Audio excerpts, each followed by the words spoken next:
है आपका the angle में। मैं हूं आपके साथ रश्मि शर्मा। चलिए नजर डालते हैं इस वक्त की सुर्खियों पर। पीएम केयर्स फंड में जमा राशि एनडीआरएफ में ट्रांसफर करने का आदेश देने से सुप्रीम कोर्ट का इनकार, कोर्ट ने याचिका को किया खारिज। राजस्थान विधानसभा सत्र के बाद हो सकता है गहलोत मंत्रिमंडल का विस्तार, नए चेहरों के साथ पायलट गुट के विधायकों को भी मिलेगी जगह। कला मंत्री बीडी कल्ला ने किया अल्बर्ट हॉल का दौरा, बारिश से हुए नुकसान का लिया जायजा, कहा संग्रहालय का रिकॉर्ड किया जाएगा डिजिटल। रोहित शर्मा को मिलेगा राजीव गांधी खेल रत्न पुरस्कार, सचिन तेंदुलकर, धोनी और विराट कोहली के बाद सम्मान पाने वाले बने चौथे खिलाड़ी। पीएम केयर्स फंड को सुप्रीम कोर्ट से मंगलवार को हरी झंडी मिल गई है। सुप्रीम कोर्ट ने उस याचिका को खारिज कर दिया है जिसमें पीएम केयर्स फंड की राशि को कोरोना महामारी के मद्देनजर नेशनल डिजास्टर्स रिस्पांस फंड में ट्रांसफर करने की मांग की गई थी। जस्टिस अशोक भूषण की अध्यक्षता वाली पीठ ने अपने फैसले में कहा है कि पीएम केयर्स फंड की राशि एनडीआरएफ में ट्रांसफर करने की जरूरत नहीं है। कोर्ट ने कहा कि सरकार इसकी राशि को उचित जगह ट्रांसफर करने के लिए स्वतंत्र है। सुप्रीम कोर्ट ने कहा कि एनडीआरएफ एक वैधानिक निधि है जिसे आपदा प्रबंधन अधिनियम 2005 की धारा 46 के तहत बनाया गया है। शीर्ष अदालत ने कहा कि कोई भी व्यक्ति, संगठन या कॉरपोरेट एनडीआरएफ में योगदान करने के लिए स्वतंत्र है, इस पर कोई वैधानिक बाधा नहीं है। यूजीसी की अधिसूचनाओं को चुनौती देने वाली याचिकाओं पर सुप्रीम कोर्ट में फैसला सुरक्षित हो गया है। ये याचिका देश भर की यूनिवर्सिटी और कॉलेजों में स्नातक पाठ्यक्रमों में अंतिम वर्ष की परीक्षाओं को लेकर थी। न्यायमूर्ति अशोक भूषण, न्यायमूर्ति आर सुभाष रेड्डी और न्यायमूर्ति एम.आर. शाह की खंडपीठ ने सभी संबंधित पक्षों के वकीलों की विस्तृत दलीलें सुनने के बाद फैसला सुरक्षित रख लिया।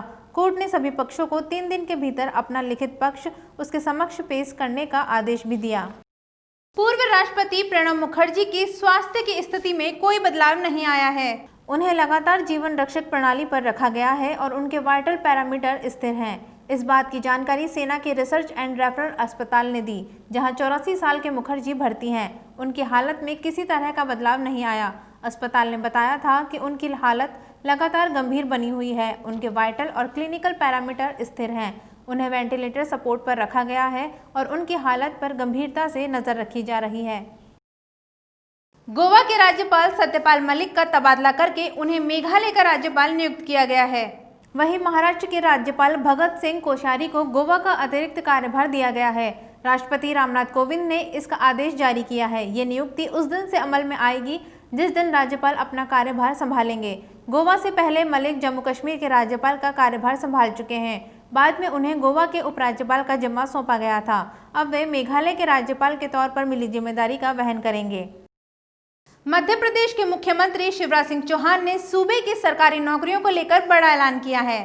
शिवराज ने कहा कि प्रदेश की सरकारी नौकरियां अब केवल राज्य के बच्चों को ही दी जाएंगी और इसके लिए हम आवश्यक कानूनी प्रावधान कर रहे हैं। मुख्यमंत्री शिवराज सिंह चौहान ने वीडियो संदेश जारी कर कहा कि मध्य प्रदेश सरकार ने एक महत्वपूर्ण फैसला किया है। प्रदेश की शासकीय नौकरियां अब केवल राज्य के बच्चों को ही दी जाएंगी। उन्होंने कहा कि इसके लिए हम आवश्यक कानूनी प्रावधान कर रहे हैं। चुनाव आयुक्त अशोक लसावा ने अपने पद से इस्तीफा दे दिया है। लवासा अगले महीने फिलीपींस स्थित एशियाई विकास बैंक में उपाध्यक्ष की जिम्मेदारी संभालने के लिए तैयार हैं। उन्होंने 23 जनवरी 2018 को भारत के चुनाव आयुक्त के रूप में पदभार संभाला था और उन्हें अक्टूबर 2022 में मुख्य निर्वाचन आयुक्त के रूप में सेवा मुक्त होना था। हालांकि अब वे एडीबी के उपाध्यक्ष का पद संभालेंगे। उन्हें अगस्त में सेवानिवृत्त में होने वाले दिवाकर गुप्ता की जगह पर यह जिम्मेदारी सौंपी गई है।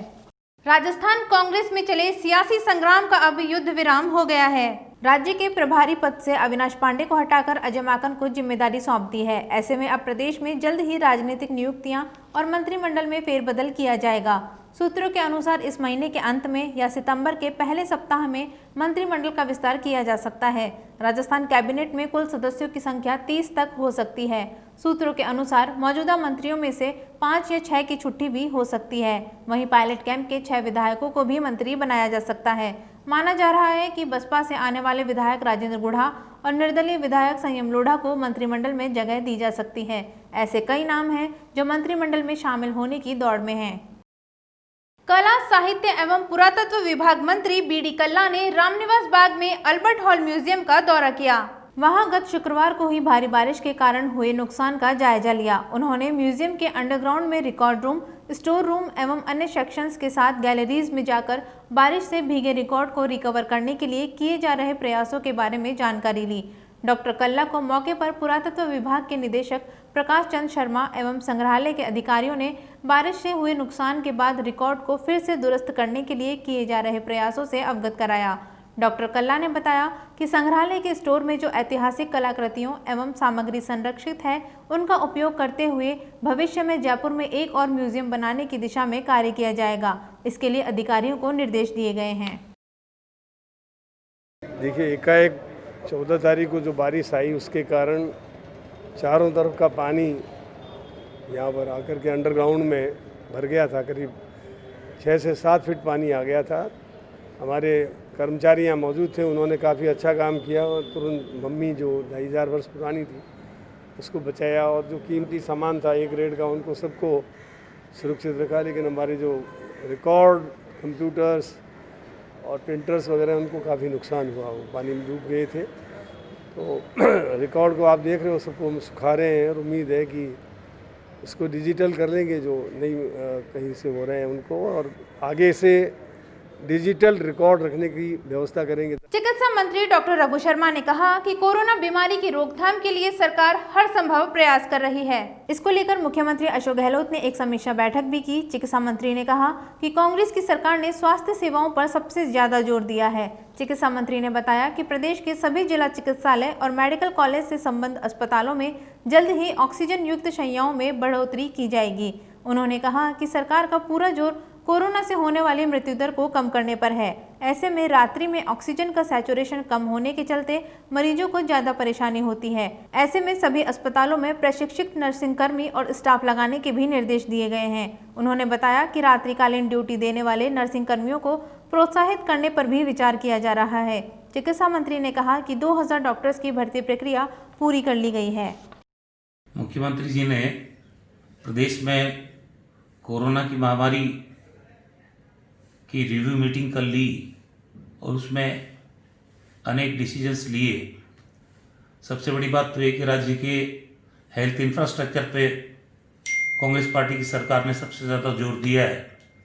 अब जब पॉजिटिव केसेस की संख्या बढ़ रही है तो कल की रिव्यू मीटिंग में फैसला हुआ है कि पूरे स्टेट में जिला चिकित्सालय हों चाहे मेडिकल कॉलेज से जुड़े हुए अस्पताल हों, वहाँ ऑक्सीजन के जो बेड हैं जहाँ पर मरीज भर्ती होता है और उनको ऑक्सीजन की ज़रूरत पड़ती है, इन बेड्स की संख्या में वृद्धि की जाएगी पूरे स्टेट के अंदर।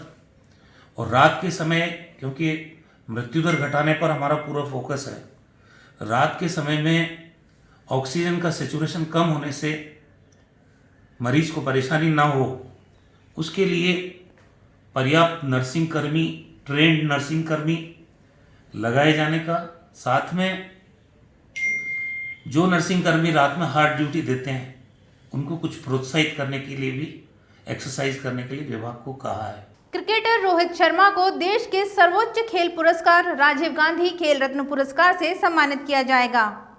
नेशनल स्पोर्ट्स अवार्ड के लिए बनाई गई चयन समिति ने हिटमैन रोहित शर्मा के नाम पर मुहर लगा दी है। खेल रत्न भारत के किसी नागरिक को दिया जाने वाला सर्वोच्च खेल सम्मान है। नेशनल स्पोर्ट्स अवार्ड्स कमेटी ने क्रिकेटर रोहित शर्मा के अलावा wrestler Vinesh Phogat, table tennis champion Manika Batra, Paralympian Mariyappan Thangavelu के नाम की भी सिफारिश राजीव गांधी खेल रत्न के लिए की है। सचिन तेंदुलकर, महेंद्र सिंह धोनी और कप्तान विराट कोहली के बाद रोहित यह अवार्ड पाने वाले चौथे क्रिकेटर होंगे। जूनियर भारतीय पिस्टल टीम के मुख्य कोच जसपाल राणा को इस साल का द्रोणाचार्य अवार्ड दिया जाएगा। आईपीएल के लिए टाइटल स्पॉन्सरशिप का अधिकार पतांसी स्पोर्ट्स मंच ड्रीम 11 को दिया गया है। 19 सितंबर से 10 नवंबर के बीच यूएई में खेले जाने वाले आईपीएल 2020 के प्रायोजक के लिए बीसीसीआई ने इसमें रुचि लेने वाली कंपनियों को आमंत्रित किया था। आईपीएल चेयरमैन ब्रजेश पटेल ने कहा कि आईपीएल 2020 टाइटल स्पॉन्सरशिप के अधिकार फतांसी स्पोर्ट्स मंच ड्रीम 11 को 222 करोड़ रुपए में दिए गए हैं। अभी के लिए इतना ही। बने रहिए द एंगल के साथ। नमस्कार।